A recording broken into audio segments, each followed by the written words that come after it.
So by now, you've probably heard there's some drama in Houston with Kevin Durant, which should be about as surprising as Jerry Jones actually deciding to end up in a contract dispute with a player during training camp. Of course, there's controversy with the Houston Rockets. Look, Kevin Durant, at the end of the day, has turned into that old man from Scooby-Doo who actually used to say, I would have gotten away with it if it wasn't for those darn kids. In this particular case, this is Kevin Durant forcing his way out of Phoenix, thinking that he was actually going to get the Houston Rockets to give him a max 2-year contract extension, only to find out that there was actually going to be trouble on Love Island. Look, at the end of the day, I personally love Kevin Durant. I think he's been a fantastic basketball player in the association ever since he's joined, though he has had a Bill Walton long, strange journey. But there is something about Kevin Durant that I think a lot of people actually miss. Check out this 20-second clip of Kevin Durant. Back on it, I for sure appreciated my mom telling me that I was going to be great, but I always knew that, of course she's going to say that. She was calling me handsome and I was going to school and they was like, nah. You know what I'm saying? So I'm like, I understand. I can relate to that one. I get that, you know, so I was looking for some validation. So the one thing I think a lot of people actually miss about Kevin Durant, and it was actually shown in that video, is, look, Kevin Durant's actually a good guy. Kevin Durant actually has a good personality. At the end of the day, Kevin Durant's not an asshole.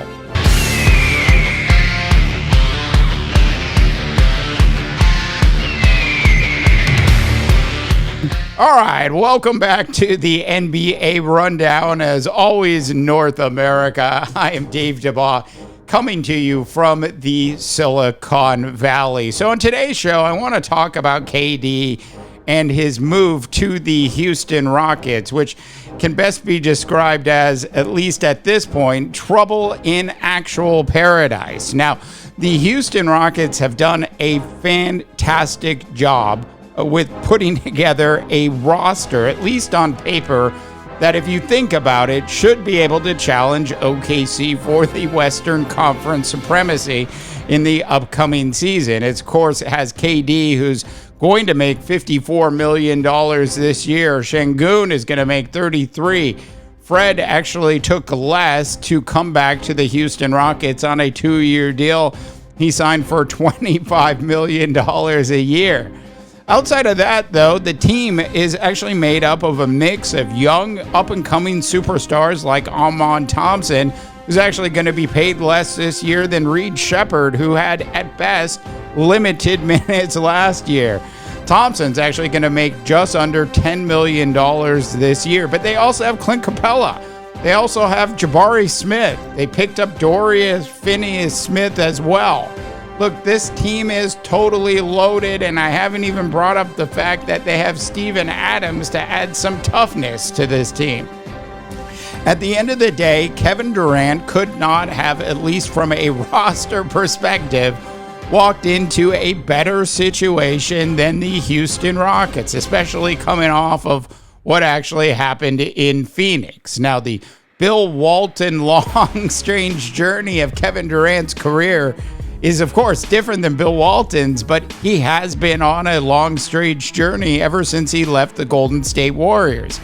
He spent 3 years with the Warriors, then 2.5 with the Brooklyn Nets, and then another 2.5, of course, with the Phoenix Suns. Those last 2 stops before joining Houston were certainly disasters, because that is the only way you can describe what actually happened in Brooklyn. A total and utter disaster. It's also what happened in Phoenix, a total and utter disaster. While Phoenix has been rumored to be looking to possibly trade Devin Booker to the Houston Rockets, seems like an internet dream made up, and I'm sure that is not actually going to happen.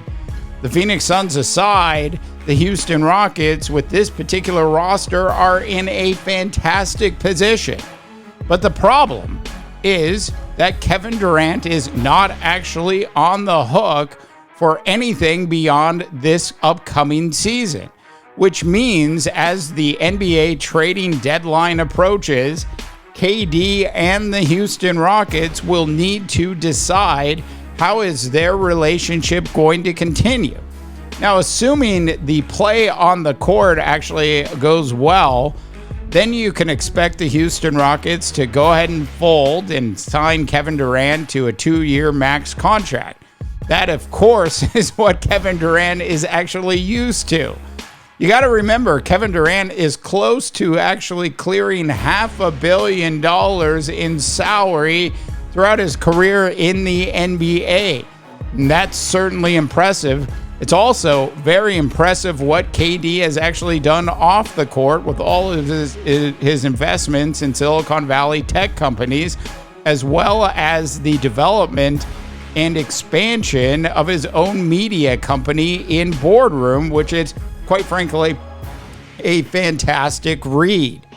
KD, who is often found on the internet going head-to-head with people who disagree with things that Kevin Durant has actually done in the past, has been, of course, willing to go to battle with people he doesn't even know online.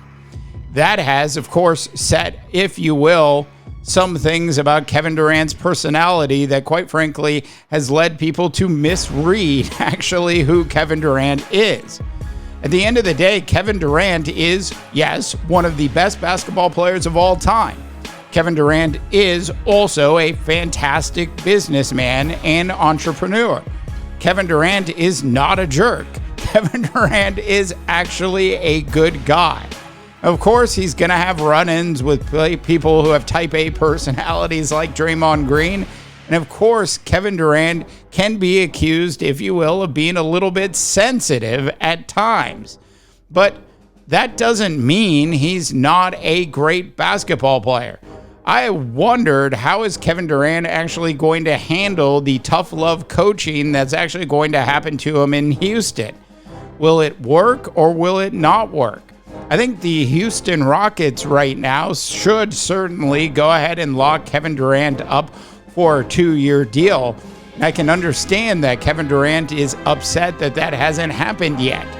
But you have to remember what the Houston Rockets organization has been selling to its players, which is take less and have a shot at actually going all the way so you have a legitimate chance of actually winning a ring.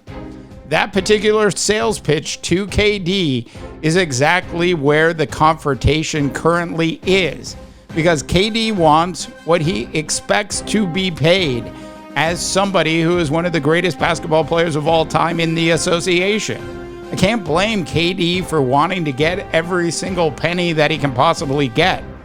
He has said on record that he hopes that the Houston Rockets are the last team that he plays for. In other words, he wants to ride off into the sunset in Houston. But the only way that that might actually happen is for KD to actually take a little bit less money to actually remain with the Houston Rockets.